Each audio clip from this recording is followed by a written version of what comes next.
Welcome back to another episode of Corralling the Chaos. Today, we're going to talk about something within your workflow that oftentimes is an afterthought, but certainly a critical component to executing on all the shows and events that you all do, and that is around logistics and our industry's heavy reliance on finding the right logistics company, making sure your equipment is going to arrive unscathed and in one piece, and most importantly, finding a carrier that is reliable and affordable and somebody that really gives your team confidence in knowing that the gear is going to show up on time and in good shape. And so to help us talk about that today, we have invited the co-founder and COO of Yoke Logistics, which is Josh Klebanoff. So thanks for joining us, Josh. Yeah, for sure. Thanks, Angela, for having us. This is awesome. I'm happy to be here. So thank you so much. Yeah. Well, tell us first, I want to know, how in the world did you start Yoke Logistics? I know you guys focus solely on the events and entertainment industry, which is a very important niche. So talk to us about kind of your journey to that. Absolutely. So like most, when I graduated college, I had no idea what I wanted to do. It's not just me. And I ended up in a couple different finance and mortgage jobs and was just completely miserable. And I was at the time in New York City scouring any job boards I could. And I ended up temping at a company called Tough Mudder, a global, at the time, huge event, mud run globally. And I temped for them for maybe 6 months. It turned into a full-time role. I was there for about 5 or 6 years, ended up being head of supply chain there, learned almost everything I know and taught a lot to myself by various mistakes and whatnot. And by being there, I really found that events and logistics and supply chain was the right place for me. Ultimately, ended up meeting my business partner, Rory, at that same job where we left and we founded Yoke. It's fascinating when you say Tough Mudder. So much comes to mind because that is, it's not just a race or a competition. It is a massive event that tours all over. So I even get a little PTSD from it because I've done one of those before, and I'm not very good at those sorts of things, but I have insane amount of respect for those that just live and die for that kind of tough mental competition. So, well, tell me about Yoke and how you all vary from other logistics providers, especially since you're focused on the events and entertainment industry. Like how does your company differ than some of the other ones out there? Yeah, absolutely. I think the way that we look at it, there's sort of 3 different buckets of providers within the transport space, right? So the first one is the massive public company conglomerates, C.H. Robinson, TQL, UPS, Coyote, all of those guys. And it's really tough to work with them in our specific business because you're calling into a 1-800 number, you're getting put on holds. It's really challenging to get updates. That's on one end. And then the other end, you have super high-end white glove folks who do a great job, but their costs are super, super high. And that's where we come in. We think that we've built this business by becoming a niche provider for the event space. And we're certainly not the cheapest, but we are not the most expensive by any means. We pride ourselves in answering any call or any email within 15 minutes, nearly 24/7 around the clock. That's how this industry operates. I want you to say that again. This is for all my friends out there who have been on a loading dock with 50 people waiting to unload trucks, and they cannot get a hold of somebody. Meanwhile, labor costs are going up, frustration, stress levels are increasing. So I want you to say that again about what you just said. I mean, listen, I've been there too, and that's the worst feeling that can possibly happen. And that's why Rory and I actually ended up founding this business, because when we were at Tough Mudder, we didn't have the huge budgets for the white glove folks. And we were in the middle of a field waiting on a truck, calling someone, where is it? And we had no idea. Even if somebody could just tell us, oh, it's 2 hours late, then at least we know and we can cut labor, or we could try to mitigate where we can. But the silence is completely unacceptable. So we pride ourselves in being transparent and responding, whether it's a good situation or a bad situation, around the clock. we've both been on the ground. We've been the people on the loading dock. We've been the people in the field on the stage waiting to get gear and production off, and the truck doesn't show. So that's why we know that this is important. I think knowing those stakes, having lived it, it's really important because not all logistics companies are created equally, right? They all cater to different types of industries. In our industry, when you've got a live event to produce and there are actual deadlines, there's never margin to be a day late. It's just not possible. And when someone tells you, oh, it's trucking, it's going to be there, it makes our blood boil through the roof, because that's not the case for entertainment. That's not the case for events. Every single person on our team, two things. One, every single person on our team has some type of affinity with either music or live events. That's their passion. That's what they want to be in. So that gives them the drive and the motivation to make everything as perfect as it can possibly be. Alternatively, we require every single person on our team, no matter what level you're at, to be on a job site for a load in or a load out at minimum once a year. Because it's very different to see what you're doing on a spreadsheet or behind a computer versus getting boots on the ground. So anyone who's new at our company and they come in into work, they're here for 3 months, 4 months, whatever, and then they go out to a job site and they come back, their eyes are huge. They're like, I get it. And we think no matter how much money it costs us, that is an invaluable experience for every single person on our team to know what it's like for our clients to be in their shoes. Yeah. Serving with empathy is such a big deal.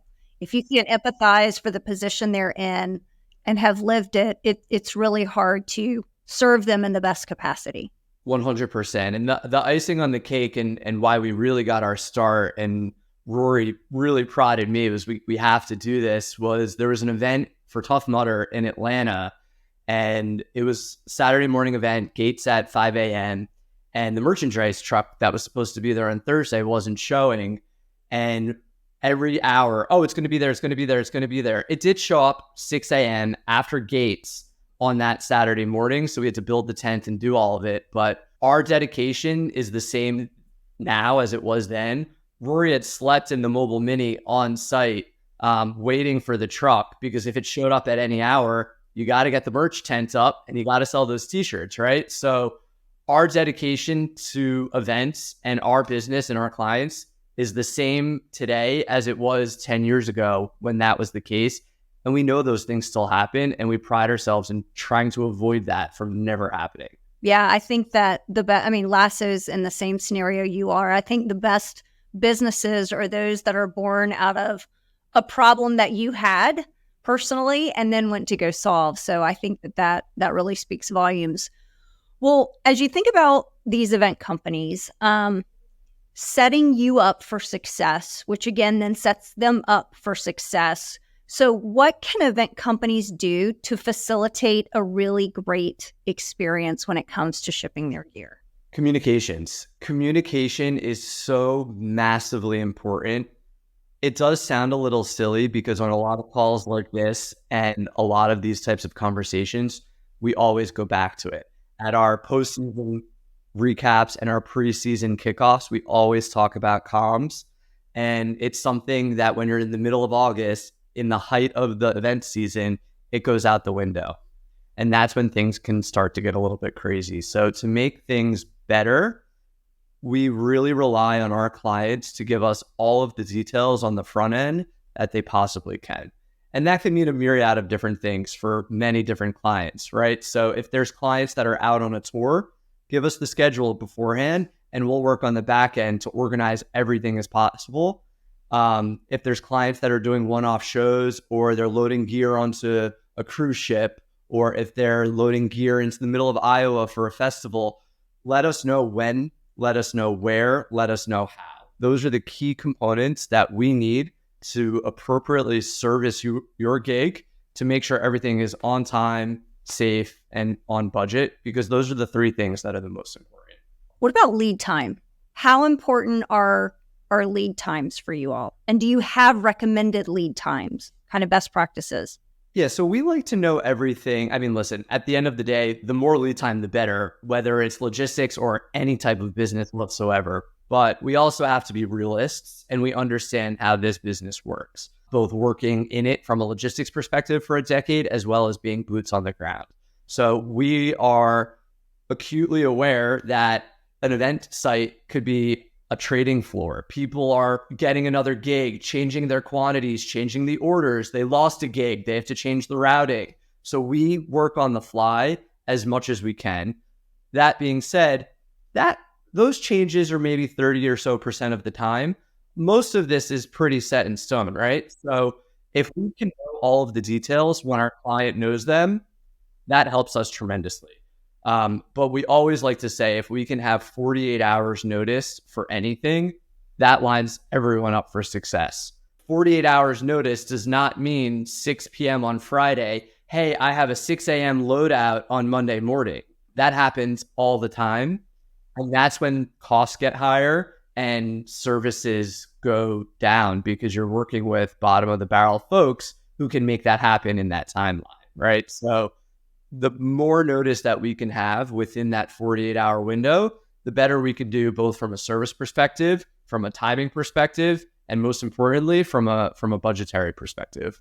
We have one of our largest clients that does touring, and they set up for large-scale concerts throughout the summer. They do 200 shows a year, and we try to route everything together to keep the mileage as low as possible, right? That mitigates risk in terms of like what you mentioned, breakdowns, and it keeps costs down. But there's always a few times throughout the schedule, throughout the summer, where everyone sort of has their fingers crossed and says, this is the pinch point. This is what has to happen. We plan for it, right? So we say, in a perfect world, it's going to take you 49 hours to get from A to B. We'll plan a team driver. We'll have 2 drivers in that truck. They'll drive the whole time. They're not going to stop. But we have to be realists too. And we have to communicate back to our client and say, listen, Google Maps might say that this is 55 hours or 49 hours, but we have to consider the fact that these guys are in a truck. They have to stop for fuel. They have to eat. They have to go to the bathroom. They're humans. So we'll work with our customers to realign what those expectations are to be realists. And in those tight terms, that's when our team really shines. And we track nonstop and give updates every 4 to 6 hours to make sure we're on track. And the second something goes awry, we're going to communicate that to the folks on the other side, so that, like what you were talking about before, Angela, if you have 50 people on a loading dock waiting, where's the truck? Where's the truck? If they know that that truck's going to be late 5 hours before it's late, you can cut labor. All of a sudden, you're going to save yourself $1,000, $1,500 an hour to push that call time back. So there's things that can be done, but ultimately communication is of the utmost importance. Yep, makes sense. So you mentioned cost a few times in there. What are some of the various areas that really kind of drive higher logistics costs? And how can these companies better manage that to minimize the higher costs? Yeah, so it's a lot of this is routing, right? So I mentioned we want to route as efficiently as possible to keep the amount of miles that we're driving down. There's a lot of creative ideas that our team will help any of our clients come up with to think outside the box to reduce costs. There are things that are going to impact them, of course, right? So team drives, right? Like if you have a really tight turn, you could expect your cost on that specific shipment to go up roughly 30%. Major weather events, Hurricane Milton, Hurricane Helene, those are going to have huge cost impacts across the nation. Even if it's an isolated event just in Florida or on the Gulf Coast, that's actually going to have an impact of what's going on in California due to things with the port, so on and so forth. There are some things that are a little bit out of our control. International trade, right? So what's going on with overall relationships between the US and China? What's getting imported? How is that impacting? We'll always have a pulse on that so we can communicate it to our clients. But those things will have impact on costs. The biggest thing that we can have in our control that has an impact on cost outside of routing, because a lot of times there's no alternative. If it has to go from A, it has to go from A to B. It is what it is, right? But the biggest thing are the 911 calls. One, the warehouse forgot to load one road case and we need a Sprinter van to get it out immediately. automatically that's $1,800 down the drain because we didn't cross-check that flatbed before it left the shop. That happens a ton, right? So the other thing I mentioned a little earlier is that Friday at 6 p.m., hey, we have loadout at 8 a.m. on Monday. You guys knew you had loadout for, 3 weeks. So now we're working to get anybody who can do this for you at 8 a.m. on Monday. You're not going to get the best quality driver, and you're going to get hit with bigger costs. So those are the biggest pieces that we can squash. And some of that too, as far as costs go, some of our clients' communication can be a challenge, especially when the folks scheduling everything are on the road for 325 days out of the year. So they'll just give us a spreadsheet in the beginning of the year and say, Yoke, hey, here's our 45 events we're doing. Can you figure out a way to just like annoy the crap out of us to get the details you need? And that's what we do. So we bake it all into our schedule. Hey, we know you have ACL. We know it's a 2-weekend show. We know you guys usually load in 4 days before show. We're going to bug you 10 days before show. Where's this coming from? Let's go. Let's get a plan together. And then it becomes win-win, right? We would far, far, far rather charge our clients less and have them be less stressed and figure it out and have a better end result. Because at the end of the day, it doesn't matter. Everyone's a partnership and we're all in this ridiculous events business together. So like you said, help us help you. You help us, we'll help you. That's what it's all about. It's all a partnership. And all we want to do is just create things to be easier, more cost effective, more efficient for our customers. So how do you see, when you talk about easier or more efficient, how do you see technology playing a part in kind of assisting and facilitating those outcomes that you just mentioned? Yeah, tech is huge. And I'm so grateful that we met maybe around a year ago or so and started learning more about the LASSO platform. It's funny, Yoke invested a ton of money into a somewhat similar platform. And we tried to build something to really enhance our tech offerings. And it ended up, unfortunately, becoming a write-off because we couldn't get it to where it really needed to be. The way that the world can change within our industry with technology is so drastic, right? Because I talked about that guy that's on the road for 320 days a year. He can't keep up with emails and spreadsheets and 18 different documents and 30 different suppliers while managing his internal staff, his 1099 staff. It's just not possible. So as technology evolves and hopefully more and more of our customers start to leverage platforms like LASSO or exclusively LASSO, it allows them to keep all of this information in one place. And we talk about communication. Technology is something that can really be leveraged to enhance those comms because it can be a two-way street via one centralized platform. And I just mentioned ACL. You can build these tech platforms to say, hey, company A, hey, transport company, ACL is coming up in 10 days. You haven't filled out anything in here about it. Where's the gear coming from? Who's on site? What's your flight information? Do you need a forklift? All of these things, the opportunities to leverage tech in the entertainment world are endless. Is there a cost for technology? Absolutely. But is there a massive ROI? It's huge. And we talk about those 911 trucks that are going to be higher costs and a team driver because the load's sitting on the dock on a Tuesday and we forgot to talk about it until Wednesday. So there's a 30% increase that was avoidable. The more and more technology comes into play, the more we can reduce the human element, because at the end of the day, we're all people. We're all really busy people working at 1,000 miles per hour. And if we don't have a little bit of something of a crutch, that could be something like technology, we'll all explode. So I think the introduction of tech into this space has an endless amount of opportunity. Yeah, it's like in our industry, I feel like there are those that are very open to adopting technology. They're very innovative. They're the pioneers. They see a future. And then there are those that are still married to their spreadsheets and are scaling by adding headcount.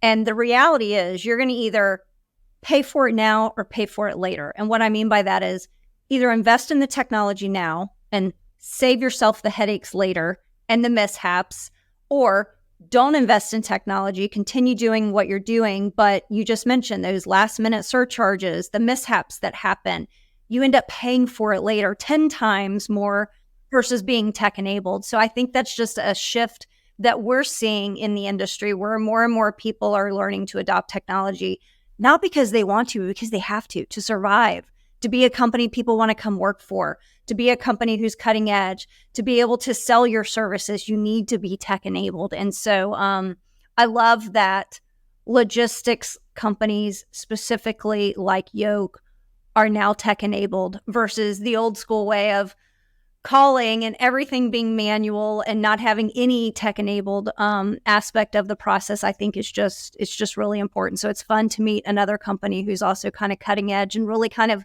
leading the industry in that direction to say, I know it's scary. I know you love your really complex spreadsheet that you spent 10 years building, but this is the way we're going to go, and here's why. And so it's really helpful to kind of have other companies like you all out there who are innovating in that way. Absolutely. And I think some of the troubles and struggles that the event industry works with in regards to enhancing tech throughout our field is we're a very old industry and it is massively relationships based, like most industries, right?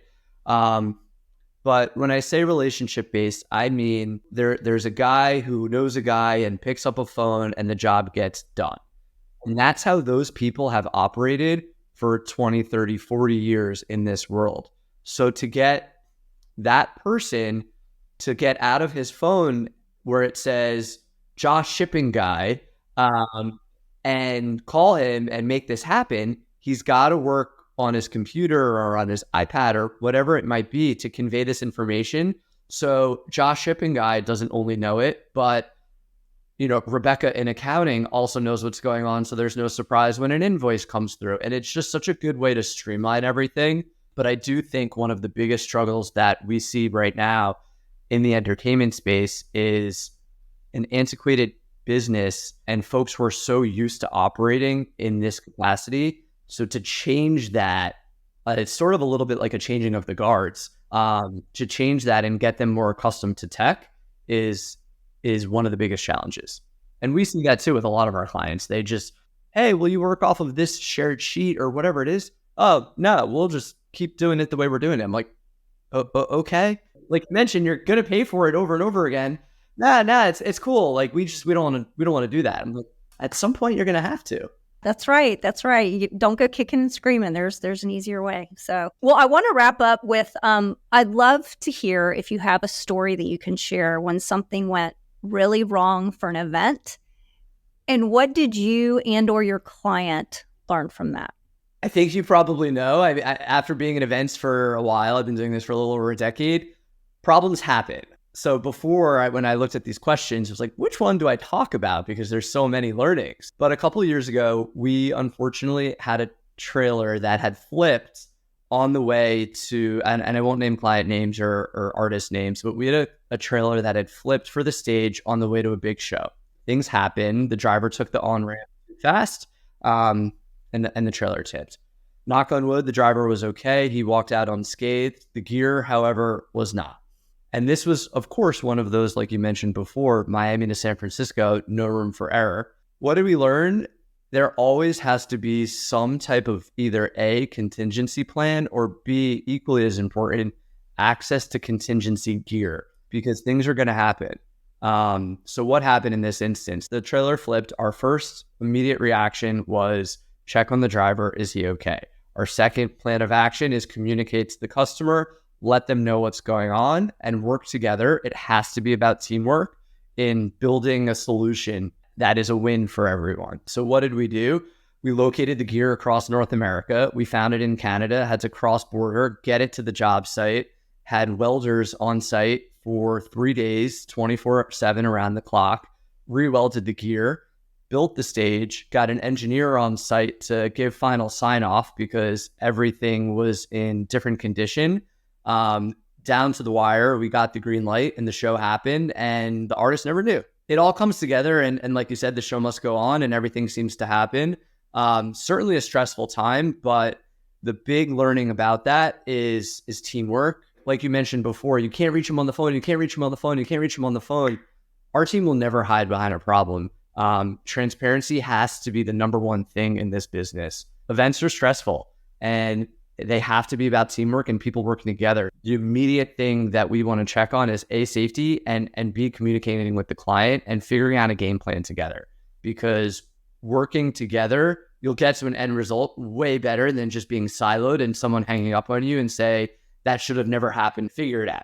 What I love about that story is their problem became your problem in a different way, and that your team jumped in to help find more gear, right? And putting the welders in place. Like you literally jumped in and owned the problem and worked just as hard to get a solution versus, hey, this is what happened, we're so sorry, and then left the customer on their own to go figure out a plan B. Yeah, I mean, we can never, ever do that. And that's what it's like about being in the events business, right? Because that was the customer's gear. It wasn't our gear. That was the customer's show. It wasn't our show. We're not making money. And if anything, we're losing money and time by helping solve this. But that's what we have to do. That's what you got to do. We had another job. This is a much different situation, but we're working on the PGA Tour, and our client had a last minute truckload of flowers from a specialty flower shop to line. It was tenting, and they wanted to line the tents with flowers. And the driver put the straps in the truck, and one of the straps shifted in transit. Not tons, but one row of the flowers with pots shifted and shattered. Instead of the delivery going on and saying, oh, sorry, but you have 20 other planters, at least it's just 10. We had 2 ops associates on the phone, pounding the pavement, calling the Yellow Pages in Austin, Texas, finding a florist who can make those very, very similar arrangements same day. We just paid for it, got a separate delivery, got them there. I think it was maybe like 30 minutes before the catering call. And same thing. Was it stressful? Yeah. But was it like nothing ever happened to the end customer? Yeah. That's why they're outsourcing it to you. Just make it happen in whatever way you need to do that. Just do whatever you can do to make it happen, and do whatever it takes. And that's truly what separates us from CH Robinson or TQL, right? We're not just a freight hauler. We totally understand events and we get it. It's all hands on deck at all times. Well, I love that you're one of them. I know our company has thoroughly enjoyed working with you all, and you all have done great work for our customers. And I know LASSO is really excited about kind of deepening our partnership and doing some additional things together. So I really appreciate you being on the show today and kind of sharing your thoughts. I know I learned a lot, and I'm sure our listeners did too. Awesome. Well, thanks, Angela. I really appreciate it. And likewise, it was great catching up. Thanks, everybody, for tuning in. Don't forget, if you like what you heard, to hit subscribe. And if you have any questions, comments, or feedback, reach out to us at podcast@lasso.io. Thanks, everyone.